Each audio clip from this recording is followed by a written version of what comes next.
और बड़ी खबर इस बीच बता दें आपको, अरविंद केजरीवाल दिल्ली के मुख्यमंत्री को ईडी की रिमांड दी गई है। 28 मार्च तक की रिमांड दी गई है। वहीं दूसरी ओर लगातार खुलासे भी हो रहे हैं इस पूरे मामले में। पहले से ही ईडी ये कह रही है कि अरविंद केजरीवाल की ओर से सहयोग नहीं किया जा रहा है जांच में, इसीलिए उन्हें अरेस्ट किया गया था। कोर्ट में भी ये बात कही थी और अब पूछताछ पर सूत्रों से एक और बड़ी खबर मिल रही है कि जांच में सहयोग नहीं कर रहे हैं अरविंद केजरीवाल दिल्ली के मुख्यमंत्री। एक तरफ 28 मार्च तक का समय है ईडी के पास पूछताछ के लिए, और अगर 28 मार्च तक ईडी को संतोषजनक जवाब नहीं मिलते हैं अपने सवालों के, तो आगे भी रिमांड की मांग कर सकती है ईडी। लेकिन फिलहाल 28 मार्च तक ईडी की कस्टडी में है और ईडी के सूत्रों से यह जानकारी मिल रही है कि अरविंद केजरीवाल जांच में असहयोग कर रहे हैं, यानी जो सवाल पूछे जा रहे हैं उसकी जानकारी नहीं दे रहे हैं, सवालों के जवाब नहीं दिए गए हैं।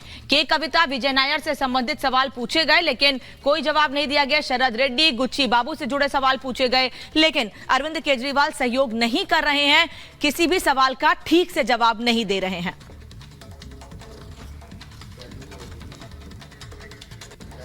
तो अरविंद केजरीवाल दिल्ली के मुख्यमंत्री को लेकर बड़ा खुलासा, बड़ी जानकारी मिल रही है कि ईडी उनसे जो पूछताछ कर रही है उसमें वो सहयोग नहीं कर रहे हैं। के कविता, शरद रेड्डी, गुच्ची बाबू को लेकर, विजय नायर को लेकर सवाल पूछे गए लेकिन जवाब नहीं दिया। दिल्ली में भ्रष्टाचार का जिन दिल्ली के सीएम अरविंद केजरीवाल और के कविता के राजनीतिक जीवन को निगलने को बेताब है। आज इसी कड़ी में ईडी की टीम दोनों को आमने सामने बैठाकर पूछताछ करने वाली है। सूत्रों से खबर है कि अब तक हुए तमाम सवाल पूछताछ में दोनों ने एक ही सवाल पर अलग अलग बयान दिए हैं, जिसके बाद आज ईडी नए सवालों की फेहरिस्त लेकर दोनों के सामने बैठेगी। सवाल जवाब किए जाएंगे ताकि कथित शराब घोटाला मामले की सच्चाई सामने आ सके। ये पूरी खबर आपको दिखाते हैं इस रिपोर्ट के जरिए।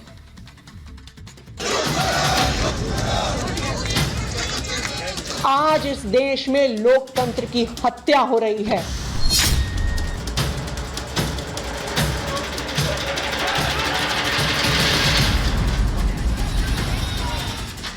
दिल्ली में शराब घोटाला कांड के आरोपों में फंसे दिल्ली के सीएम केजरीवाल और तेलंगाना के पूर्व सीएम केसीआर की बेटी के कविता ईडी की हिरासत में हैं। दोनों से ही पूछताछ के जरिए ईडी के अफसर सच उगलवाने की कोशिश में हैं। बीते रोज भी ईडी के अधिकारियों ने शराब घोटाले का असली खेल उजागर करने के लिए केजरीवाल और के कविता से अलग अलग पूछताछ की थी। सूत्रों की माने तो 3 राउंड और कई घंटों की इस पूछताछ में दोनों से एक जैसे सवाल दागे गए, लेकिन उन दोनों ने ही उसके जवाब अलग अलग दिए हैं, जिसे लेकर आज ईडी की टीम दोनों का आमना सामना करवा सकती है। ईडी दोनों को आमने सामने बैठाकर ये जानने की कोशिश कर सकती है कि दोनों इरादतन झूठ बोल रहे हैं या बयानों में आया फर्क किसी गड़बड़ी की तरफ इशारा कर रहा है। आज केजरीवाल कविता का आमना सामना, एक साथ दोनों से ईडी पूछेगी सवाल, खुलेगा दिल्ली शराब घोटाले का राज।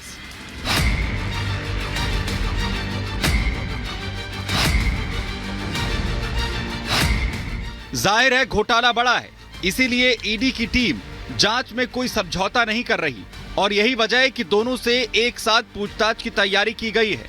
बेशक बहुत मुमकिन है आज की पूछताछ इस केस में झूठ और सच का फर्क मिटा दे और दोनों ही नेताओं के राजनीतिक भविष्य का फैसला हो जाए। Bureau report, Republic Bharat.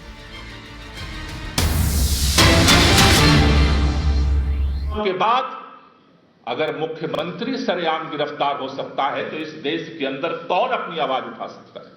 अगर इतनी पुरानी पार्टी का खाता सील हो सकता है, हर व्यापारी जो इनको चंदा नहीं देगा जबरदस्ती उसका खाता सील होगा। हर देश का नागरिक का खाता सील करेंगे। जो बोलने की जरूरत करेगा जेल के अंदर बंद किया जाएगा। इस देश के अंदर न तो कोई आंदोलन की गुंजाइश होगी न बोलने की गुंजाइश होगी। इसलिए इस तानाशाही के खिलाफ दिल्ली के अंदर जिस तरह से इन्होंने पुलिस छावनी बनाई है, इस लड़ाई को और तेज करने के लिए और व्यापक बनाने के लिए हम लोगों ने यह निर्णय लिया है कि 31 तारीख को रविवार के दिन 10 बजे पूरी दिल्ली रामलीला मैदान में इकट्ठा होगी। महारैली इंडिया गठबंधन मिलकर के महारैली 31 तारीख को 10 बजे रामलीला मैदान चलो का नारा गूंजेगा दिल्ली के अंदर।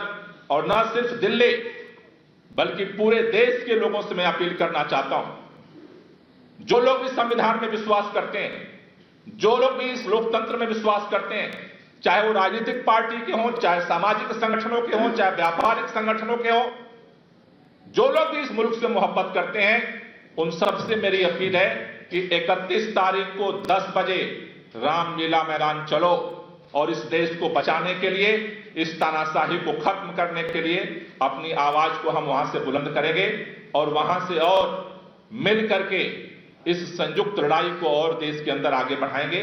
हमारे बीच में इंडिया अलायंस के हमारे साथी कांग्रेस पार्टी के प्रेसिडेंट अरविंदर सिंह लवली जी हैं। मैं चाहूंगा कि वो अपनी बात रखें।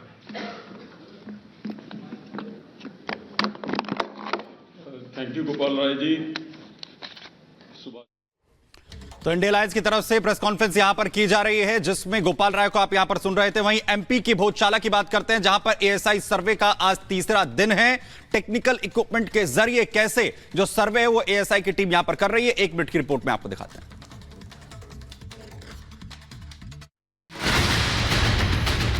एमपी के धार स्थित भोजशाला के एएसआई सर्वे का आज तीसरा दिन है। करीब सुबह 8 बजे एएसआई की टीम भोजशाला पहुंची।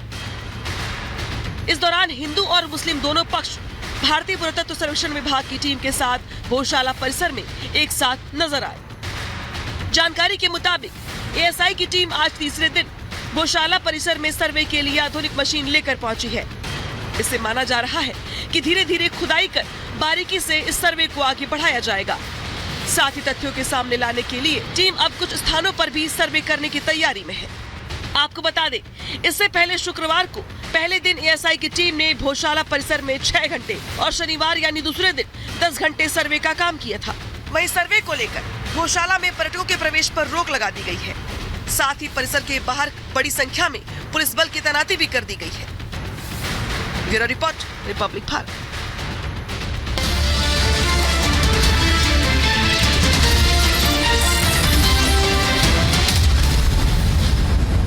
देश के टुकड़े करना चाहते थे, आज मोदी जी के टुकड़े टुकड़े करना चाहते हो। कितनी नफरत भरी है। पहले टुकड़े टुकड़े गैंग के साथ जाकर खड़े हो जाते थे, आज टुकड़े टुकड़े वालों को अपनी गैंग में शामिल करवा लेते हो।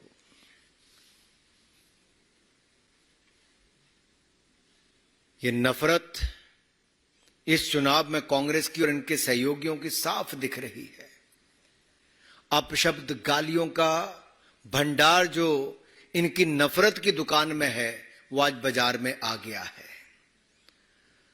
120 गाली अब तक हो चुकी है मोदी जी के खिलाफ। ये 420 करने वाले ना जाने कितनी गाली और निकालने के लिए तैयार हैं। जिनके पास ना नेता है, आज भी नेता ढूंढने की फिराक में है। नीति तो इनके पास कभी थी ही नहीं और नियत में खोट पहले दिन से नजर आ रहा था। सो ना नेता है, ना नीति है और नियत में भी खोट है। मनुज पर छाता है, पहले विवेक मर जाता है। मैं इसलिए कह रहा हूं क्योंकि इन इंडी गठबंधन वालों का विवेक मर गया है। अगर एक के बाद दूसरा इनका बयान सुनेंगे तो अब तो ये लगता है विवेक का मरना भी छोटी सी बात है। ये तो सनातन धर्म को मरना चाहते हैं, कुचलना चाहते हैं। कोई मोदी जी के टुकड़े टुकड़े करना चाहता है, कोई मोदी जी को एक से बाद दूसरी बड़ी गाली निकालना चाहता है। इनकी मोहब्बत की दुकान में इतना नफरत का सामान है कि नफरत की राजनीति आज सिर चढ़कर बोल रही है।